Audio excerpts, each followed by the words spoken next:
All right, in this video, we're going to be talking about how to use credit responsibly. All right, there are some out there who believe that all credit is bad credit, that all borrowing is a foolish decision. And although I would agree that there are many times that we can be tempted to borrow foolishly, I don't believe that all borrowing is foolish. So I want to describe to you what I believe the proper use of debt or credit really is. All right? Credit is meant to be a bridge between today's resources and tomorrow's resources. It is not meant to be a way of life. I'll say that in another way. Debt is meant to be a tool and not a permanent state of existence. All right? What I mean by today's resources and tomorrow's resources is that we do not borrow beyond our capacity to repay. So as you're thinking about borrowing money, the question you need to ask yourself on whether it's wise to do so or not is, will I be able to repay this debt?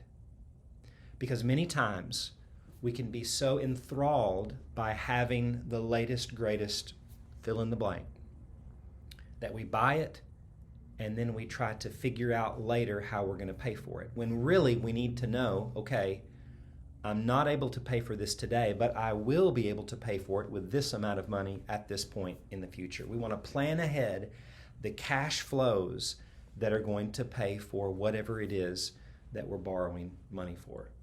Because many times what borrowing money really does is creates self-imposed discipline. You have a payment that you have to make to a lender, and that causes you to pay for that asset over a certain period of time. If we could have the same amount of discipline without the need to borrow money, we could actually put that money every month in a bank account and be able to pay cash for something. But often we don't think ahead, we don't prepare ahead, and so that structure of that loan helps us to pay for that, and the cost of doing that is the interest rate, whatever the interest rate is. The cost of that disciplined structure from the bank or the lender is what is the interest rate. All right, so let me describe to you a calculation that can help you realize if you have maybe borrowed too much money and need to hold back. It's called the debt-to-income ratio. The debt-to-income ratio. That takes the amount of your debt, the monthly payments, I should say, that you're obligated to make, and divides it into your gross income. And that percentage is your debt-to-income ratio. And you really don't want to go over 45% on that number, okay? Because what that is saying is that you have 45% of your gross income, that's before taxes, of your gross income already spoken for. That only leaves you with 55% to take care of your taxes, of your food, of your other basic necessities, gas, insurance, things that have to be also paid but may not be done through debt. So 45% is that magic number you don't want to go above. And the lower you can keep that debt to income ratio, the more flexibility and discretion you're going to have in your month-to-month money management. So I'll give you an example so we can figure this debt to income ratio up together. All right.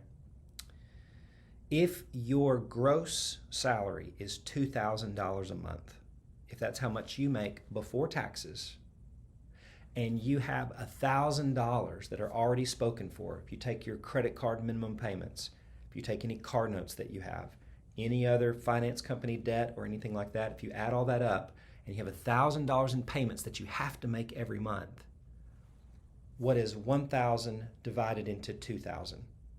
I'll give you a second to maybe grab a calculator. What is 1,000 divided by 2,000? That's going to be 50%. So in this example, Have you borrowed more than you should have?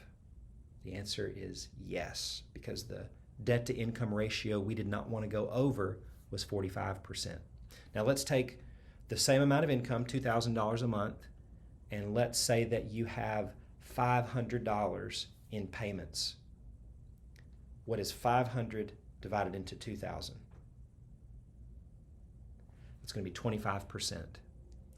Now that is lower than that 45% ceiling or max. That doesn't mean you need to borrow money to get up to that max. It just means you have some flexibility and some room. The lower your debt to income ratio, the better. First of all, because it just gives you flexibility in your month-to-month finances. But secondly, if you did have to borrow money, that lower debt to income ratio makes you more likely to be able to get a loan. Every financial institution has a little different policy on what the max debt to income ratio should be, but 45 is a good rule of thumb to shoot for to make sure you stay below that. And I would even encourage you to make it a goal to reduce that percentage, to try to pay off debt and not take out new debt to replace it, because that is costing you the interest that you're paying, and that's unnecessary if you can plan ahead. So to review, debt is a helpful bridge. In mortgages in particular, it would be incredibly difficult for you to save up enough money over your lifetime to just buy a house with cash. It's possible, but it would take a long, long time. So a mortgage can be a helpful bridge to allow you over 15 years or over 30 years to be able to enjoy living in a home and paying for that home as you go, and have the possibility of that home appreciating in value or going up in value. It's meant to be, again, a bridge from today's resources to tomorrow's resources. And if you can keep that in mind, that can help you be a better steward of debt and be better prepared before you reach for the credit card or before you apply for a loan. Hope that's been helpful for you. Thank you for your time.